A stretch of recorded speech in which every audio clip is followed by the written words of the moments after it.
Hello student, कैसे आप लोग? उम्मीद करते हैं आप लोग ठीक हो गए। आपका मेरे यूट्यूब चैनल संजीव ज्ञान गुरुकुल पर स्वागत है। आज मैं आपको क्लास 8 का मैथ में गणित में क्षेत्र में चैप्टर का पर्सनली 9.1 का पर्सन 400 रुपये का समझावा, ठीक है। और यदि आप वीडियो आपको पसंद आए तो प्लीज मेरे वीडियो को लाइक शेयर कर दीजिएगा। और यदि आप वीडियो पर नहीं तो सब्सक्राइब बटन प्रेस कर बेल आइकन प्रेस कर ऑल पर क्लिक कर दीजिएगा, ताकि हमारी हर पहले आने वाली वीडियो नोटिफिकेशन आपको समय समय पर मिलती रहे, ठीक है। अब पर्सन 4 सॉल्व करने से पहले मैं आपको एक बात कह दूँ कि वीडियो का पूरा अंतर देखिएगा, बीच में कभी स्किप मत कीजिएगा, नहीं तो आपको वीडियो में पर्सन का अच्छी प्रकार से समझ में नहीं आएगा, ठीक है। और पर्सनली 9.1 का मैंने 1 2 3 नंबर के पर्सन का हल सॉल्व करके समझा दिया, ठीक है। और आप उन वीडियो को हमारे पर्सनली 9.1 के डिस्क्रिप्शन बॉक्स पर जाकर देख सकते हैं, मैंने वहाँ उनका लिंक दे दिया, ठीक है। आज मैं आपको पर्सन 4 समझा रहा हूँ। देखिए पर्सन 4 क्या कह रहा है। एक चतुर्भुज आकार के खेत का विकर्ण 24 मीटर और शेष सम्मुख शीर्षों के इस विकर्ण पर खींचे गए लंब 8 मीटर और 13 मीटर है। खेत का क्षेत्रफल ज्ञात कीजिए। देखिए यहाँ एक आपका क्या दिया गया है, यहाँ आपका क्या दिया गया है, चतुर्भुज आकार के खेत का विकर्ण दिया गया है, ठीक है। मतलब खेत दिया गया है, ठीक है, चतुर्भुज आकार के,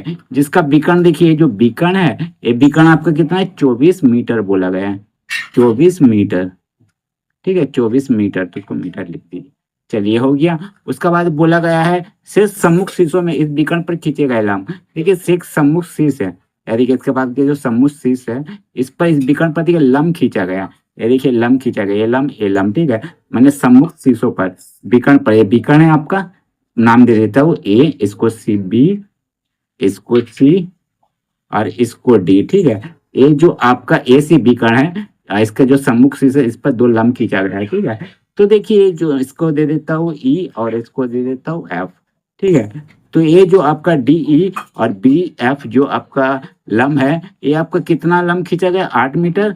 तो इसको 8 मीटर और 13 मीटर है, तो हम लोग इसको 13 मीटर ले रहे और इसको 8 मीटर ले रहे।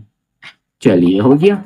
चलिए तो आपको ज्ञात क्या करना है, खेत का क्षेत्रफल है, माने ये जो पूरा खेत है इसका क्षेत्रफल ज्ञात करना, ठीक है। तो ये खेत का क्षेत्रफल हम लोग कैसे ज्ञात करेंगे।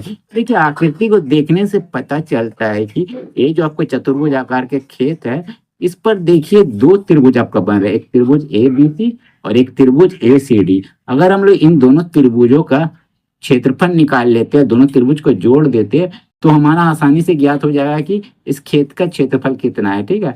क्यों हम लोग ऐसा करेंगे, क्योंकि देखिए आपका आधार दिया हुआ, लंब दिया हुआ है, दोनों आपका क्या त्रिभुज में, ठीक है। तो हम लोग आराम से निकालते हैं। तो सबसे पहले हम लोग क्या करेंगे, सबसे पहले हम लोग करेंगे जो दिया हुआ है, तो हम लोग यहाँ लिखते हैं हल, हल लिखते हैं, लिखते हैं दिया है, दिया है। तो आपका क्या दिया गया है, आपका दिया गया है विकर्ण, विकर्ण आपका कितना दिया गया है, 24 मीटर। तो जो दिया गया उसको लिख दीजिए, ठीक है, विकर्ण 24 मीटर दिया गया। उसके बाद आपका क्या दिया गया, आपका दिया गया है देखिए विकर्ण पर खींचे गए लंब, तो यहाँ लिखिएगा विकर्ण पर खींचे गए लंब आपका है 8 मीटर, ठीक है, और 13 मीटर है, ठीक है। ये आपको दिया गया, यहाँ लिख दीजिए और, ठीक है। तो सबसे पहले हम लोग क्या करेंगे, त्रिभुज एबीसी का क्षेत्रफल निकालेंगे। तो इसीलिए हम लोग लिखेंगे, इसीलिए त्रिभुज, त्रिभुज, त्रिभुज ए बी सी का क्षेत्रफल,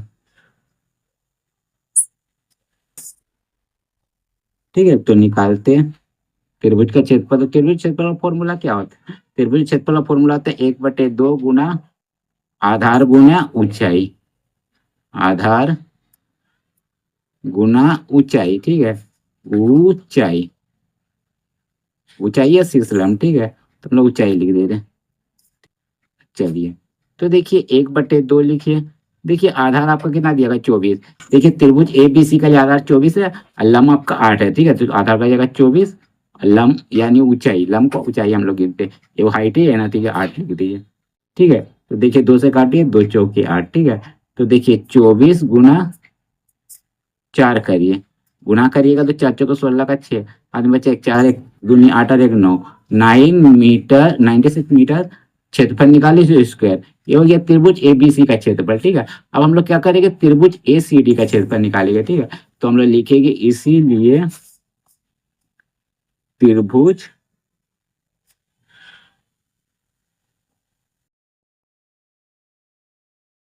एस त्रिभुज ए सी डी का क्षेत्रफल, ठीक है। वही फॉर्मूला रहेगा, ठीक है। फॉर्मूला ये होता है आपका 1/2 गुने आधार गुने ऊंचाई या शीर्षलंब, ठीक है। आधार गुना शीर्षलंब लिख देते, ठीक है।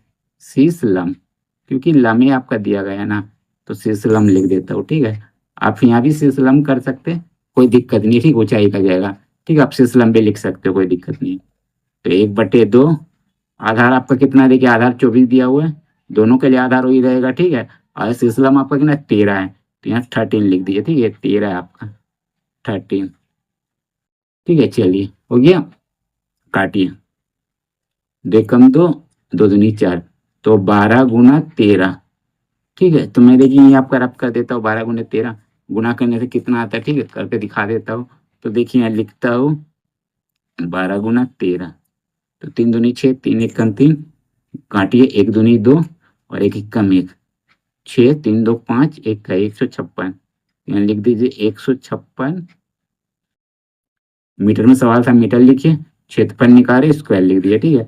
ये हो गया आपका क्या, त्रिभुज एसीडी का क्षेत्रफल, ठीक है। लेकिन हमें निकालना क्या था, ये देखिए, तो हमें निकालना था प्रश्न पे, देखिए हमें प्रश्न पे निकालना है आपका खेत का क्षेत्रफल, मतलब इस पूरे खेत का क्षेत्रफल। तो जब इन दोनों त्रिभुज को हम लोग जोड़ देंगे तो पूरे भाग का क्षेत्रफल ज्ञात हो जाएगा। त्रिभुज ये आपका खेत ए बी सी डी का, ठीक है। तो इसीलिए हम लोग लिखेंगे, इसीलिए क्या लिखेंगे, इसीलिए खेत खेत का क्षेत्रफल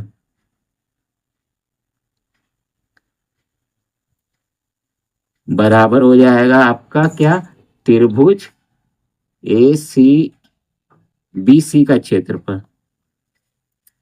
क्षेत्रफल बीसी का क्षेत्रफल जोड़ त्रिभुज ए सी डी का क्षेत्रफल,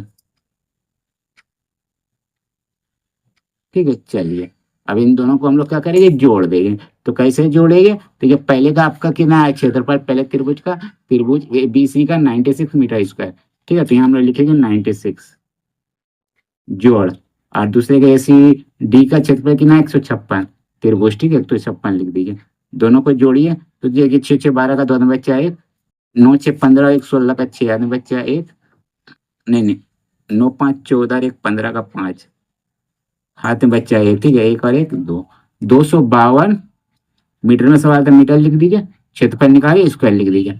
बस यही आपको फाइनली आंसर हो गया, ठीक है, किसके, खेत के क्षेत्रफल, ठीक है। तो इस पूरे खेत का क्षेत्रफल आपका कितना आ गया, 252 मीटर स्क्वायर, ठीक है, इस पूरे खेत का, ठीक है। ये देखिए ये जो हमारा खेत है, ठीक है। तो उम्मीद करता है जो मैंने आपका सोल्व करके समझाया है आपका प्रश्न 4 खेत का क्षेत्रफल निकालना किस आधार पर मैंने निकाला, ये आपको अच्छी प्रकार से समझ में आ गया उसका कॉन्सेप्ट, ठीक है।